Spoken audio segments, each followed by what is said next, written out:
What's up, and welcome back to the Kinda Funny screencast. Of course, I'm Tim Geddes, and I'm joined by the sad boy himself, Barrett Courtney. Tim, where was the quote? I had a quote ready, Tim. No, you ruined it. Ooh. You are a great warrior, Tim, but your need to prove yourself will be your undoing. There you go. Also joining us today is Pixel Circus's own Saige Ryan. Hello? That's a good quote right there. That's a strong opening, and you didn't hesitate at all. Your timing was impeccable. Impeccable. Welcome back, Saige. Good to see you again. Good to have you on the show. And rounding out the group today, of course, it's the one and only Anthony Carboni. Carboni, I have a question for you. Yes, Tim.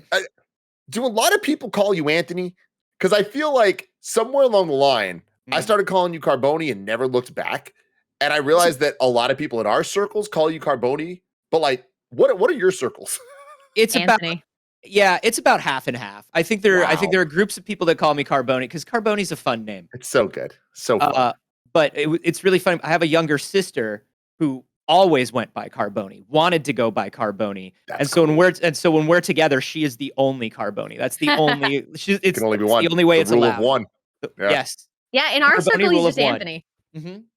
It's so funny because if someone said Anthony, I wouldn't think of him. Like that's nuts so to me. You own the Carboni though. That's all you. Oni Carboni. Obi-Wan. Oni Wan Carboni. Before the show started, we were trying to figure out how to get penultimate episode and Obi-Wan Kenobi into a thing, and we didn't quite get it. But you know what? It doesn't matter because I think it's Penobi. I think it's probably Penobi, unfortunately. I'm not proud that it is, but it is.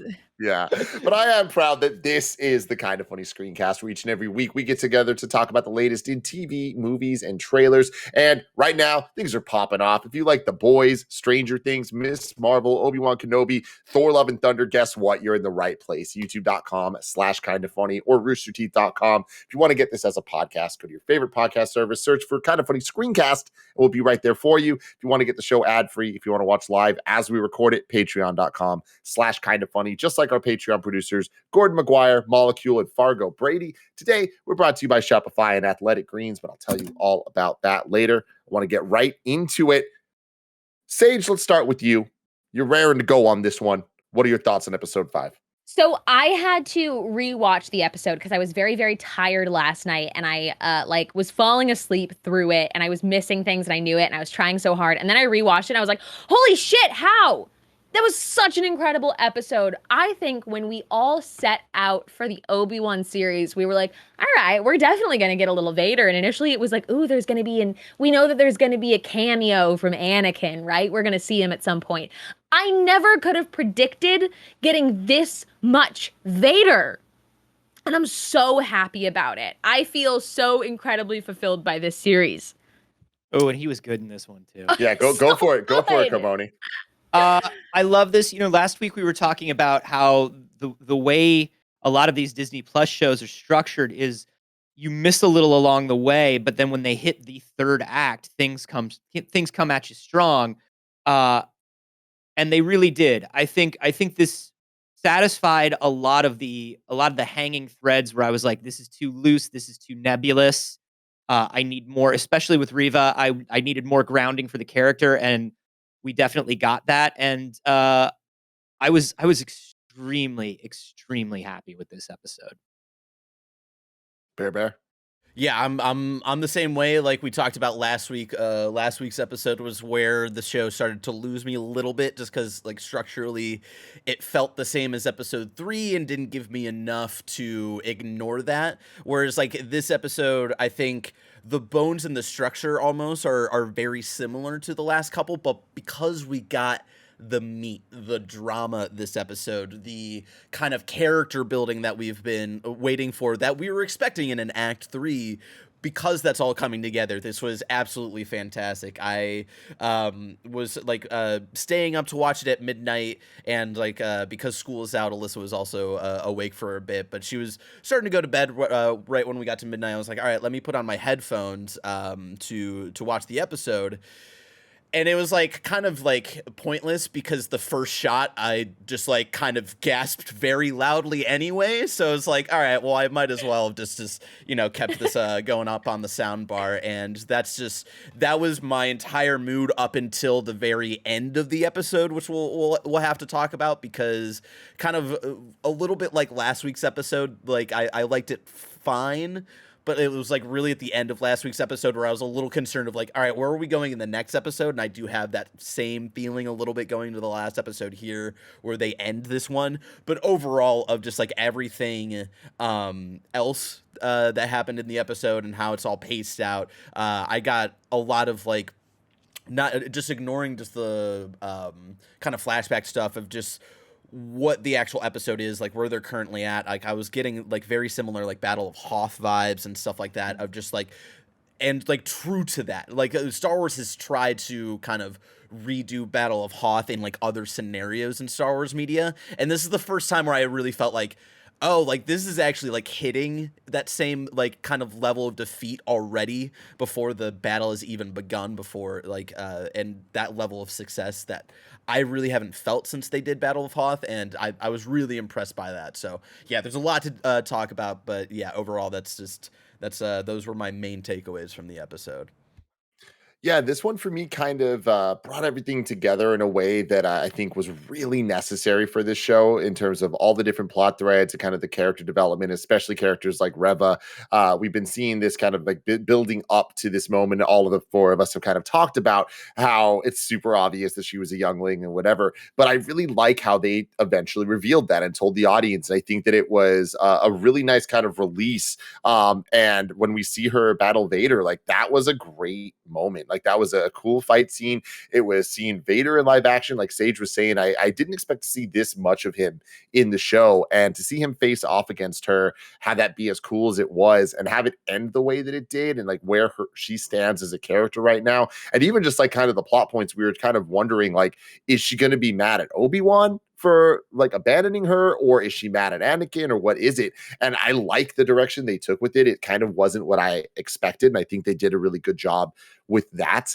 Opening the episode with the flashback, seeing Coruscant, especially in the daytime, like there's just something about all of it that, it's just given us what we want from what this show is. They promoted Hayden Christensen, they promoted Ewan McGregor, and seeing them together, seeing them swing those fucking light sticks like it's a goddamn circus, like the most prequel ass fight scene of all time. I'm like, yes, this is awesome.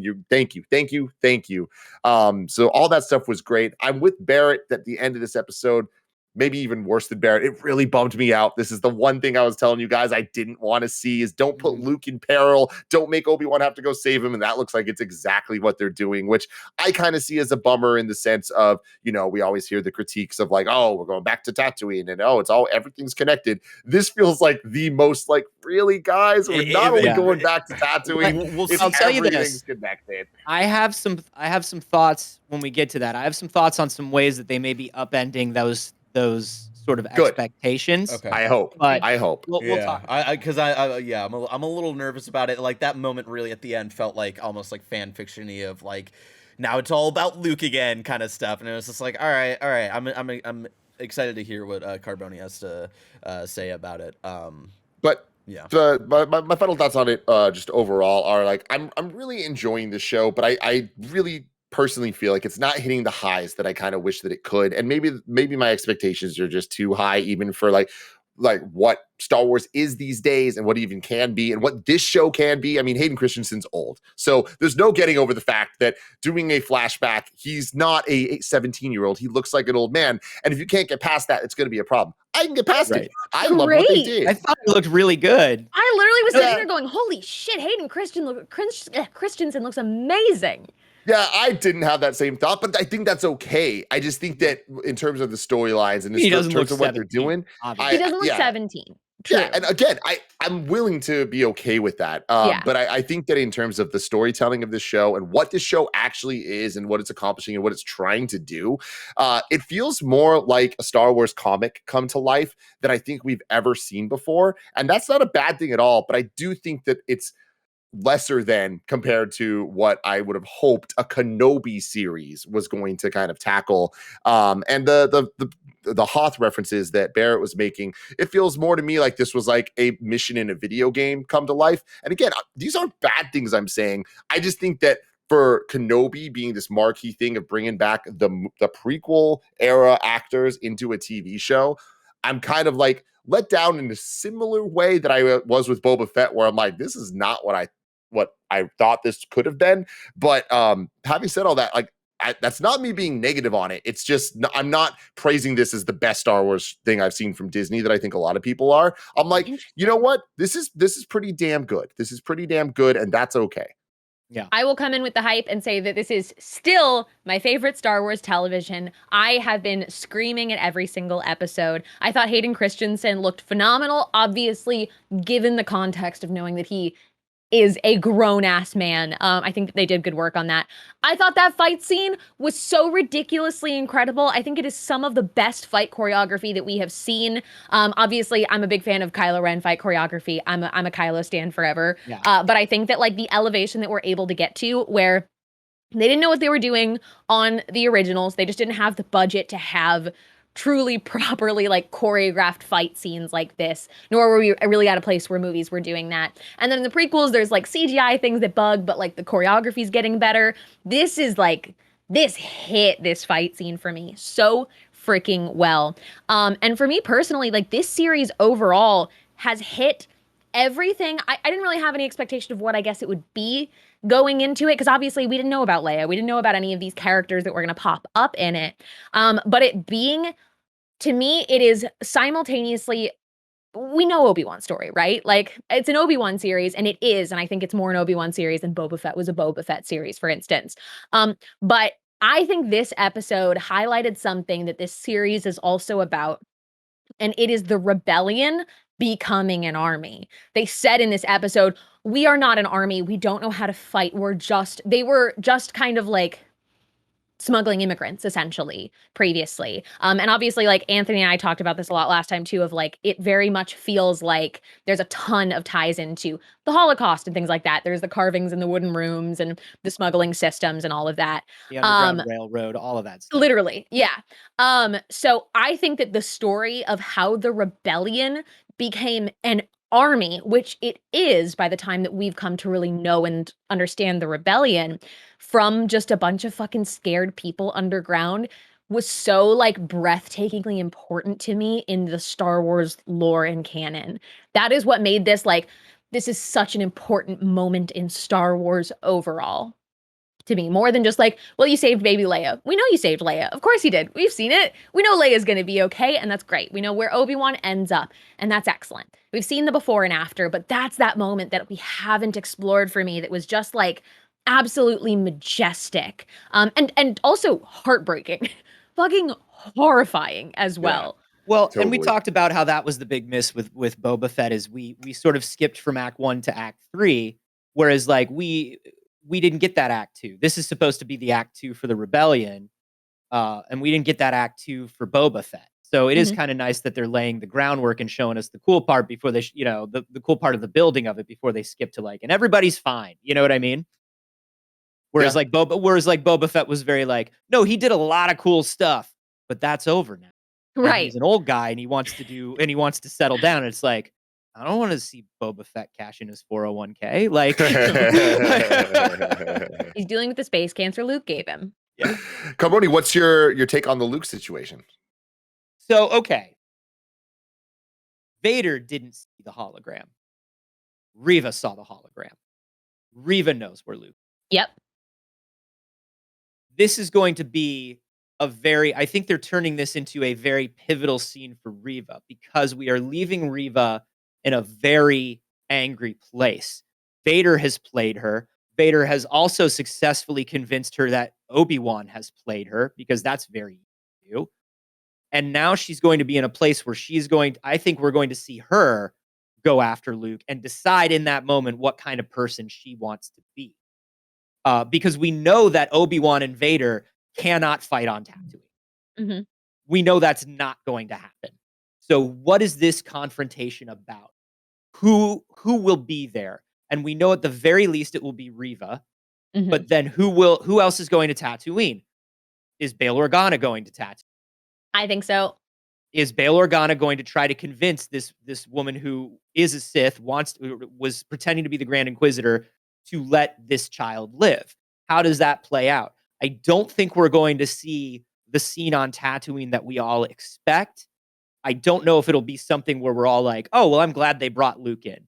But I do think it's going to upend our expectations a little bit in a way that will at least make it, I hope it's at least a good closing moment for Reva, a good third act for her, where if we see her again, she will know what side she's on and who she's if she pops up in a future series. What do you, when you say like it's not what we think it's going to be? What are you even talking about? When I think most people expect Obi-Wan's going to rush back to Tatooine. Mhm.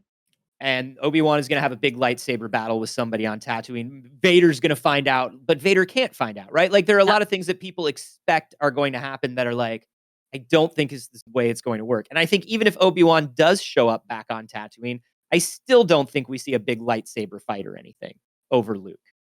You know? Yeah, I'm with you. Yeah. Yeah. Especially because, like, like Luke doesn't.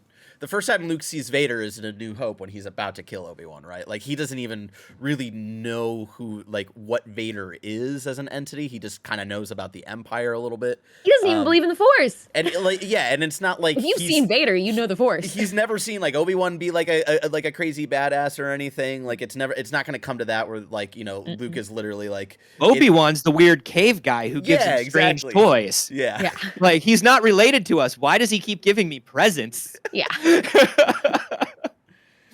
Yeah, like what I was saying last week about the Luke thing is like my fear is it's just going to put Luke in a situation of peril that just seems a little too dramatic for the backstory that we know about him. And this is always the problem with prequels where they just start adding stuff that like doesn't necessarily contradict things we know. And it's not like it's like Luke has this storied backstory, but like that's kind of what I like about it is he was just this boring little farm boy that didn't have adventure. So if he faces off against anyone with a lightsaber in any way, not even faces off. If he's a young child facing a lightsaber, like that's not something he's gonna forget, Luke like, and when Obi-Wan see introduces a him to the lightsaber, lightsaber, remember that Luke can't see a lightsaber because Obi-Wan tells him what a lightsaber is. And that's my fear.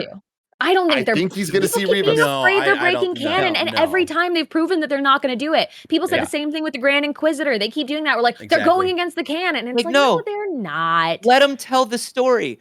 I think we're gonna see Ben and Beru's homestead off in the distance, as maybe as Reva is approaching. But I think whatever conflict happens with that homestead far in the distance. I hope you're right. Yeah. And the Skywalkers will not even know what's going on far away from their little farm. And I think because remember the other thing that happens by the end of this is that Obi-Wan stops pressuring to train anybody.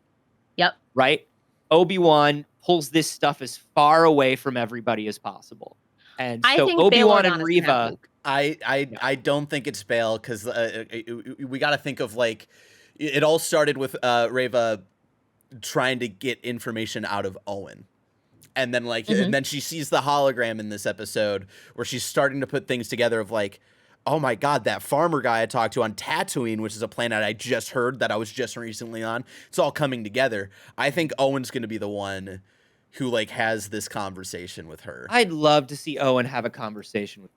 Yeah. I would actually, that would be really lovely. That would be great. And I think that's going to, and I think that situation that he is going to be forced into of like almost like not having like a fight conflict, but having like this, I'm going to try to like, let's not fight. And I'm going to try to talk you down from wherever you're feeling right now. I think that's going to give him leverage to be like, you're keeping this shit away from Luke as far as possible. And that's like how that's going to be like the kind of resolution there for now. And like why, like in A New Hope, he's still telling Luke, like, stay away from that man, like stay away from him. I don't want you near him. Yeah. Saige, I want to hear your counterpoint to that. But before we get to that, let me tell you about our sponsors. This episode is brought to you by Athletic Greens. I've been using AG1 the last few months because I figured it was well past time I start thinking about vitamins, but I'm usually not the biggest fan of their format. So being able to drink a flavored water is much more up my alley. And I'm a huge fan here of the fact that it doesn't taste super healthy. It kind of has like this mild tropical taste to it that I look forward to every morning. With one delicious scoop of AG1, you're absorbing 75 high quality vitamins, minerals, whole food source superfoods, probiotics, and adaptogens to help you start your day right. It's time to reclaim your health and arm your immune system with convenient daily nutrition. It's just one scoop in a cup of water every day. That's it. No need for a million different pills and supplements to look out for your health. Athletic Greens is going to give you a free 1-year supply of immune supporting vitamin D and 5 free travel packs with your first purchase. All you have to do is visit athleticgreens.com/kindafunny. Again, that's athleticgreens.com/kindafunny to take ownership over your health and pick up the ultimate daily nutritional insurance. athleticgreens.com/kindafunny. This episode is brought to you by Shopify. Shopify gives entrepreneurs the resources once reserved only for big businesses to everyone. So upstarts, startups, established businesses, content creators alike can sell everywhere, synchronize online and in-person sales, and effortlessly stay informed. I love how Shopify has the tools and resources that make it easy for any business to succeed, from down the street to across the globe. Our content creator friends use Shopify to manage all their merch sales and stuff, and I recently got Gia a pair of Allbirds from the Allbirds website, which also uses Shopify. So that's an example of big websites using Shopify for their sales. You can gain insights as you grow with detailed reporting on conversion rates, profit margins, and to help you supercharge your knowledge of your sales and your success. You can go to shopify.com/kfgames, all lowercase, for a free 14-day trial, and you can get full access to Shopify's entire suite of features. Grow your business with Shopify today. Go to shopify.com/kfgames right now. That's shopify.com/kfgames for a free 14-day trial. Shopify.com/kfgames. Go for it, Saige. So here's the thing. I think actually that conversation, I think it can be done well. I do have my concerns about it being repetitive of this like almost fight between Owen and Reva that we already saw once of like, you give me information. But it's no, I poetry, won't. Saige. It's We're not going to poetry. fight. Have you heard and of that's fine. ring storytelling? And that's fine. And we can see it again, but like, I don't need it again personally. And I do think as well, like, there's every possibility that Luke has encountered Bail and has no understanding because he was a child of who that is, who Bail Organa was. Bail Organa probably wouldn't walk up and be like, hello, I'm from Alderaan. Like, nice to meet you. I'm royalty. This is very important. So I don't think that happens. I think she gets there and they're just fucking gone. Because we've only got one more episode too. And there's so much to resolve right now. I don't think that Obi-Wan is coming back at all. He's got to finish what he's doing with Leia. He's with the rebellion right now. There's no way that he is able to break off and get to Tatooine logically in my mind. I think that Bail Organa is just going to have it handled because he said it. He was like, if I don't hear from you, I'm going to go. I'm going to go to Owen. And here's the other thing that would bother me about Reva and Owen having a conversation is her hearing that hologram and thinking, oh, the one and only Owen by just the first name Owen in the entire galaxy. There's only one Owen. You've only ever met one it's Owen. also And it's that farm guy? Tatooine. Yeah, the hologram does say Tatooine as well. Like, you even remember his name? I never remember that guy's name. But you know what? But here's the other thing. And here's the other thing, you guys. Nothing happens on Tatooine. Right. Why would it be Tatooine? Okay. But I do want to say, like, yes, because there has to be the full conflict between Obi-Wan and Vader. That is episode 6, and we know that is not happening. I hope that is not happening on Tatooine. I don't believe it is. Yeah, me too.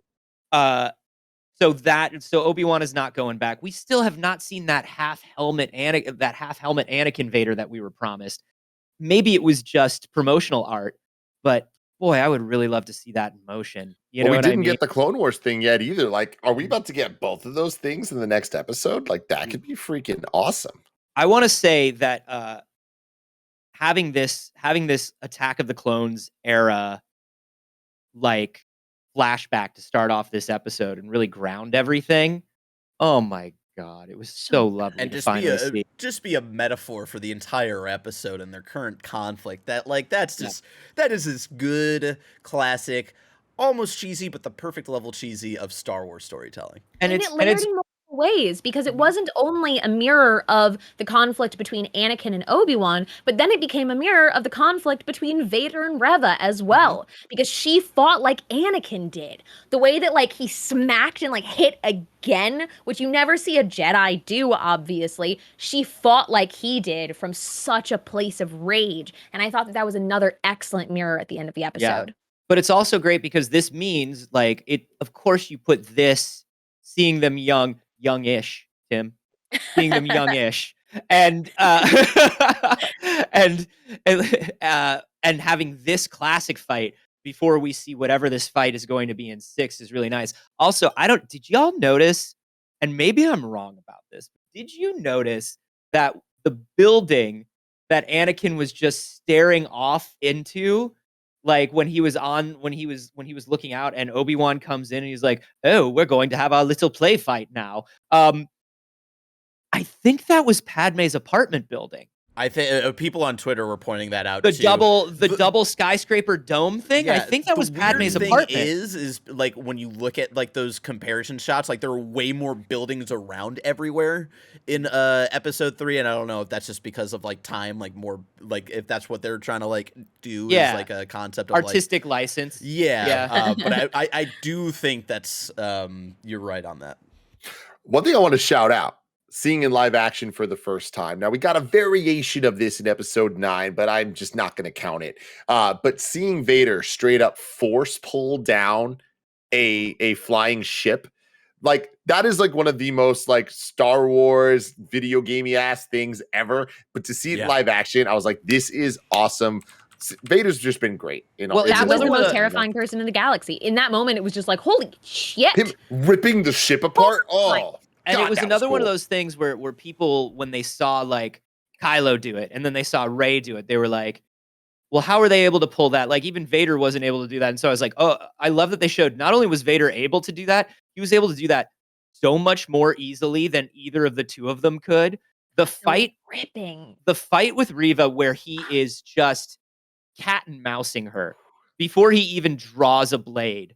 He is just tosses her blade back. Tiny hand motions, just throwing her, flipping her, like pushing her back with like not even like the big motions that you see in the prequels, but tiny little just perfect psychic level motions where he does like a tiny hand flip and she goes like flipping out of control.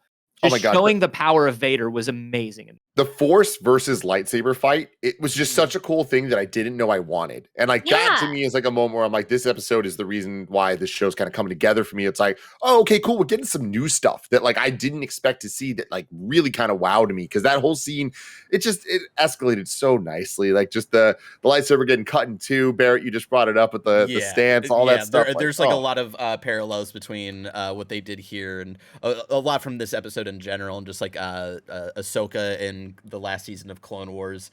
Like using the double lightsaber. I love that like he splits the Inquisitor lightsaber and even throws her one half of it at some point as well, to kind of like in a very interesting, like almost non-Vader way, like give her a fighting chance at least a little bit, like almost like toying with his food a little bit, toying with his prey a little bit. Agreed. And I think he sees himself in her enough to be like, all right, keep fighting. This is fine. And he's also just like, you dummy. This is what you asked for, so this is what you're going to get. You think I didn't know the whole time? You think you're hiding your thoughts from Darth Vader? He's like, if this is what you wanted, this is what you'll have now. Here comes the confrontation that you thought you wanted. And let me show you how easily I win. Let me show you how dumb you were. Here's your buddy, the Grand Inquisitor, you moron. Like that pettiness that he learned from Palpatine is just so there throughout that thing where it's like, this is only the way of the plan unfolded because this is the way you wanted the plan to unfold. So look at you. You did this to yourself. But if you live, Obi-Wan Kenobi did it. Bye. Like, yeah, right? Yeah, I want to talk about Reva because like it was so frustrating, and we were kind of talking about this a little bit before recording of like everybody's kind of like assumptions and tossing things like kind of to the wayside to just like already kind of attack her as a character and stuff, only knowing the first act of the story without the full story being told. Like Carboni, you were saying that earlier, like we don't know the full story yet. Like let's get the full story before we start bringing in like any major critiques about them like breaking canon and breaking these ideas and stuff like that. Like, you know, people were upset of like, oh, how does she know that Vader's Anakin when barely that's something that's barely even known in the Empire. Like the Grand Inquisitor barely even knows. Like he's got his suspicions, and it's like, yeah, well, they had a moment literally about that where Kenobi's like, he would want that hidden. How do you know this? And the way that he kind of discovers like feeling her through the Force a little bit, at least that was the implication I got, and like kind of like getting this other hit of just like another perspective of like what Order 66 did to somebody else, not just his perspective on like losing this Padawan, but understanding from her side of like, you know, the reason that, you know, like this, her whole mission has been to hunt Vader, as he puts it, which was such a great fucking line, but also of like her rage at him is because she's like, he was your Padawan. What the fuck did you do? And like, it was so fucking because good as a and child, the look of heartbreak on Obi-Wan's face, because she was a child, she couldn't have possibly understood how completely they fooled all of like remember, Obi-Wan was sent away. Everyone was sent away, and Obi-Wan was like, I don't know. You know, everybody was just like, I don't know. Should we all be going off in these different directions? And it's like, she has no idea. All and she there was knows that as a moment we kid. talked about where we were talking about that Obi-Wan was there for a moment and he was like, don't look. Like Yoda was like, you don't want to watch that. And he started watching it and turned it off. And because she survived that attack, she was there somewhere. Yeah. Somewhere and she was really there cool, describing that she was laying in a pile of bodies.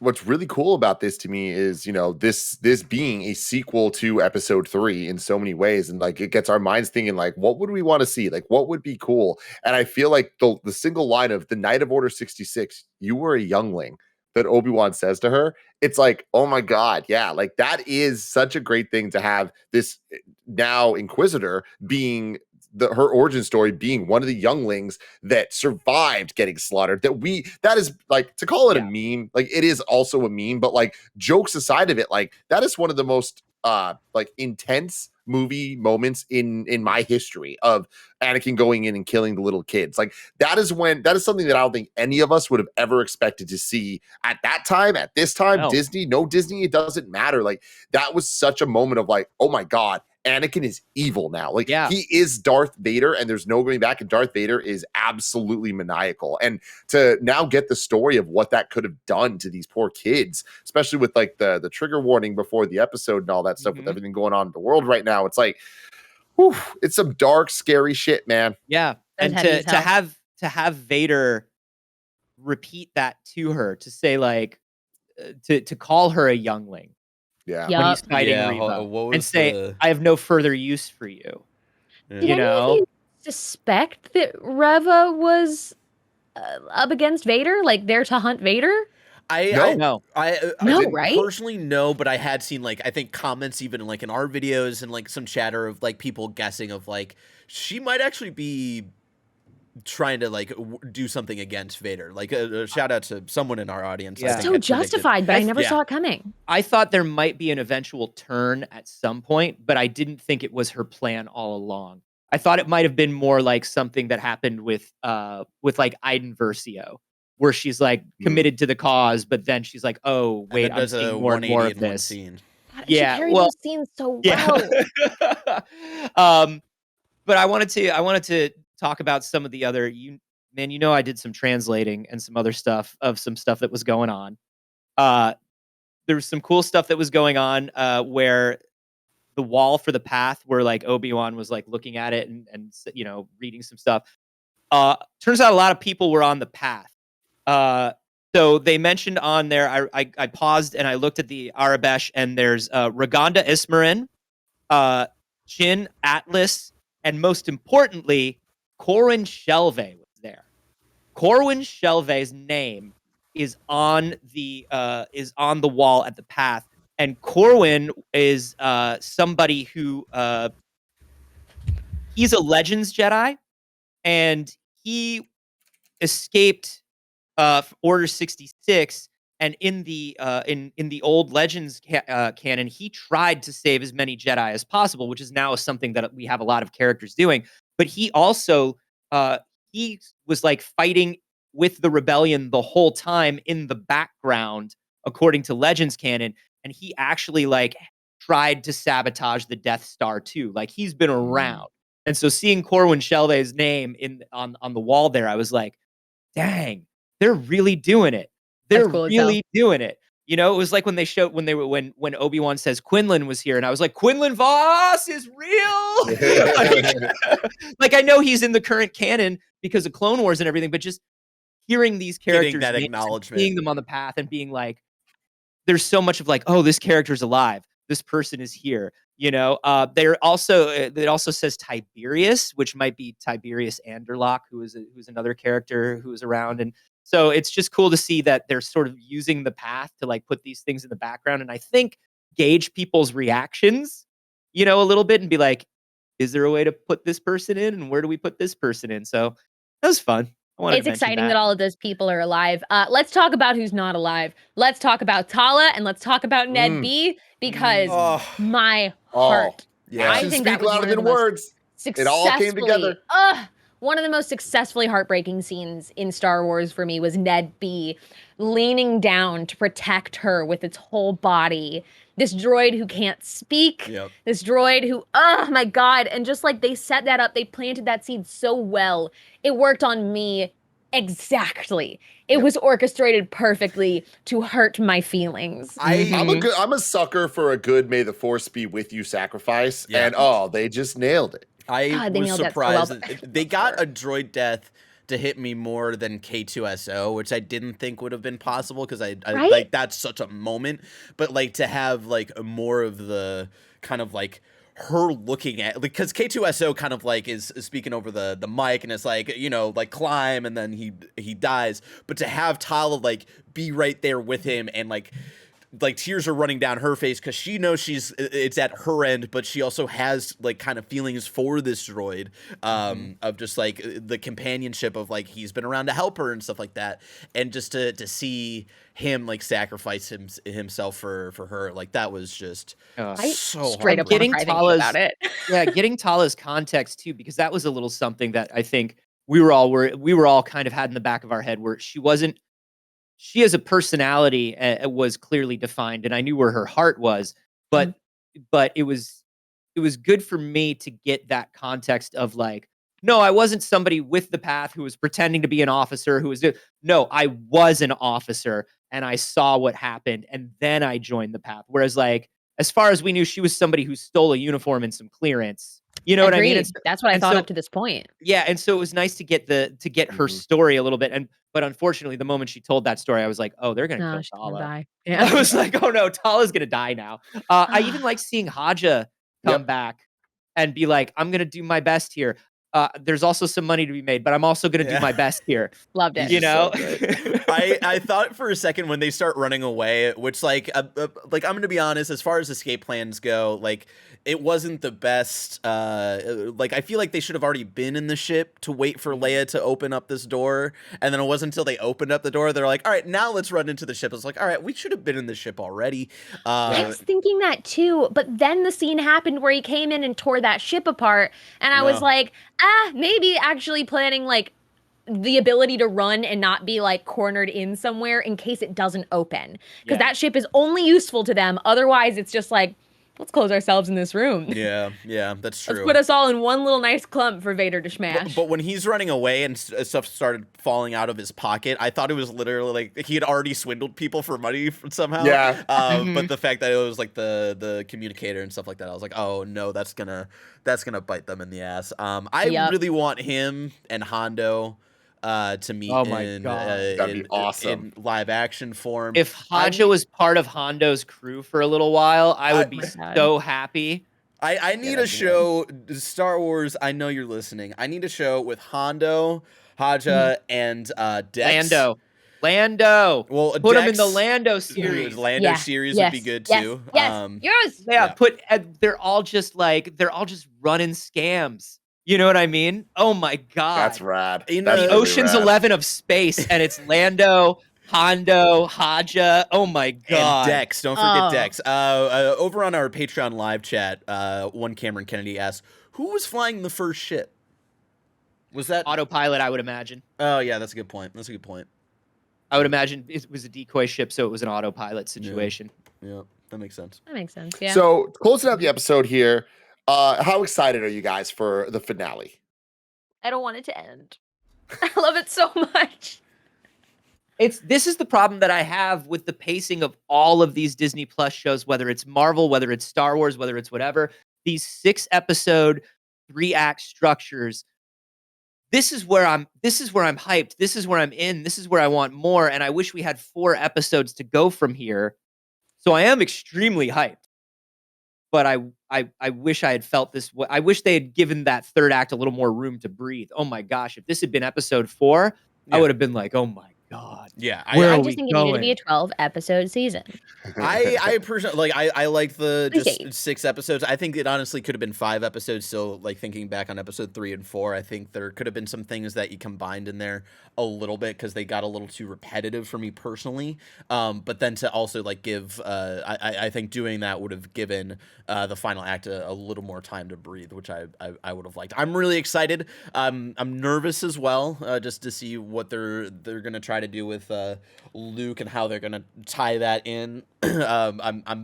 I'm hopeful for what Carboni is saying though, of like and Saige talking about like it's gonna be something for Reva to kind of like end her character arc with someone else there, not Obi-Wan, because Obi's got to fight Vader again. There's no way he's going to Tatooine to have the last face-off be her and then Vader. That doesn't entirely make a lot of sense. So Hear me out. Yeah. Looney Tunes style. The entire episode is from Luke's perspective as noises keep waking him up and he just Oh my keeps going God. for water. And in the window, you see everybody fighting in the background. And then every time he looks out of the window, like, is that a noise? Like nothing. He Nothing doesn't like see that. anything. Yeah, the second he turns around, somebody gets knocked over. Yeah, hear me out. That's the finale. Someone also Justin Marshall watching live in the Patreon chat asked, is it gonna end? I hope this is all we get. I don't need a Kenobi season 2. I would like to see Kenobi maybe pop up in some other things. Obi-2 Kenobi? You don't need it? To Obi-2 Kenobi.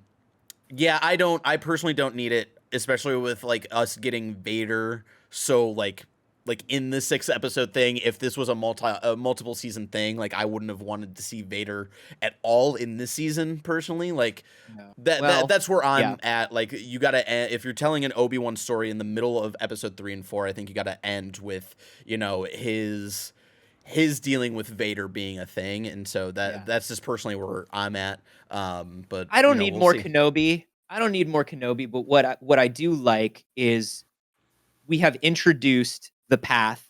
We've Mhm. introduced Roken. We've introduced these characters who are the beginning of the rebellion. Reva, even. I love the idea of these people who are along this, Me too. and I love the idea of expanding while we have this post-original trilogy timeline, having this pre-original trilogy timeline that we can go forth and Yep. kind of mine for more original series and more original content. And also, Cal Kestis going to join that path. Maybe we get Let's a go. Cal Kestis show. I would love to see immediately after this. It doesn't even have to be a Cal Kestis show, but a show centered around the early formation of the rebellion in the path. Cal I can would love be to there. see that. Cal can be there. I Cal don't need a can show Cal up. Kestis show personally. Look at why are you so anti-Kestis? Look at I'm you, not. Karen. Why are you I shaking love your Cal head? Kestis is Settle down, Jedi Fallen Order Anthony. is my second favorite thing in the current Star Wars canon. I love it. I just don't think they're ever going to intersect that video game kind of story universe that they're building and the live action stuff. I don't. If think they they're do ever it gonna with do if they do it with anything, it will be Fallen Order though, because Oh, that's yeah. done so well for them. Yeah. And because they've got the people, like they look exactly like their characters and all of Yeah. these things. Like Yeah. the face, the Good point. motion tracking that you get on kind of those like faces how are they did Clone Wars, where like they cast some people who looked like their characters and stuff like that. Because Yeah. that was So- something. Filoni Greasy wanted to money, do. I see baby. it's I need to possible. see it. I still Um, need a whole show from him. No, but he could show up in the Path show because he's Agreed. got to. I would like You that. know. I would like that personally. I would like yeah. that. Especially with the second game, taking place around the same time as this show, I think is very interesting, and maybe not a coincidence. Last question, a very important question, because this episode ended with Luke and not what I predicted, which was Obi-Wan calling out to his master one more time, Qui-Gon, and then the episode ending with just you hear what's his face? Why am I blanking on the actor's name? Liam Neeson just being like Obi, and then the show cuts to black. It did not end with that. We have one more episode. Are we getting Qui-Gon Jinn in this final 100%. 100%. And I've been let down many, many, many times before from these Disney Plus shows of saying 100% this is going to happen, and it doesn't. But it was Luke Skywalker at the end of Mandalorian Season 2, and it's going to be Qui-Gon Jinn in the end of this. I'm pretty damn confident in that. I will say, in terms of my hype levels for the next one, I'm in a really weird place where this is the first time in a long time with any of the Disney Plus shows, Marvel or Star Wars, where if I never saw next week's episode, I wouldn't be heartbroken. I'm kind of okay with this. And I think that that's a good place for me to be, because there's a lot of potential really exciting stuff to happen next week. So I think that it's going to be hard for me to be disappointed, because I think that at the very least, it's going to maintain what this show's given to me. But at the most, it's going to give me a fantastic fight. I'm going to get some great story development for Reva, and I'm going to get Qui-Gon Jinn. So I'm hopeful. You've reached the acceptance stage, is what you're saying. Yeah. You accept what Star Wars is now. I think I accepted that for around episode 1 and 2 of what this show was after the modern era of the stuff, which again, I'm okay with. I just don't love it as much as I thought that I would always love Star Wars. But yeah, having leading into the finale and me being this guy, especially it ending on the Luke thing, there's more things that I'm like, please just pull this off. Please just pull this off. But honestly, I have faith. I think they're going to pull it off. I did not think that they needed the Qui-Gon moment. I understood the Qui-Gon moment, and I thought it might be happening. But to answer your question, Barrett, there's no getting out of the next episode without a Qui-Gon moment. Even if it's just a whisper and a voice like they did for Rey, you will hear Qui-Gon's voice. I agree. It's very interesting because they hit us very hard with that every night he wakes up and calls out to Qui-Gon, and then they dropped it for the last couple of episodes. So I was like, maybe, but I think they are hoping that we'll like kind of forget about it. So it'll be like, I think it's the youngling thing was episode 1. It, right? I think it's the thing of not being in a place of fear and not chasing it, right? Yeah. If you're chasing your connection to the Force, it cannot happen. If you're afraid of losing your connection to the Force, you will lose your connection to the Force. And now that he's beginning to be brave again and beginning to be Obi-Wan again, he reacted more like Obi-Wan in this episode than we've ever seen him act in this series. He's back. And that is why Qui-Gon can connect. Storytelling right there, baby. And I think in addition to Tala literally like saving his life and being the one to go down so that him and Leia could get out, she also was the one who on the flight on the way over was like, you have to accept things and like let things go. And he was like, some things are too hard to forget. And she was just like, well, she just had this real like, okay, but you're going to have to get over it. You care about her? Okay, great. And even, then, like, I don't want to delve, I know we're wrapping up, so I don't want to delve too much, but even that moment where we've seen him be like, mind your own business, keep your head down. And when he was like, we've got to bring her back to Alderaan, and Roken's like, nah, dude, we've got to bring all these people everywhere. And he's like, I will do everything I can to help. And it's like, Obi-Wan Kenobi. Let's go. Obi-Wan Kenobi, everybody. Let us know in the comments below what you thought of this episode, and we will return next week. If you're watching live on Patreon, it's actually going to be an earlier time than normal, 9:30 a.m. Stay tuned for all of that, Pacific, of course. Till next time, Saige, where can people find you? You can find me everywhere on the internet at NotSage or at Pixel Circus here on Twitch. We do a bunch of tabletop goodness. Anthony and I host a show called It's Too Early together where we do morning gaming and pop culture news. There's lots of good stuff there. And if anybody's going to VidCon, catch me there with Smosh next weekend. Hey, Anthony, what about you? Everywhere on the internet at A Carboni, except for on Twitch where I'm at Anthony Carboni. Twitch, you cowards, it's mine. Give it back to me. My science comedy podcast with Jeff Kanata called We Have Concerns, and watch my Twitter over the next couple days for a big announcement about a thing that's coming next week. It's exciting times. Till next time, I love you all. Goodbye.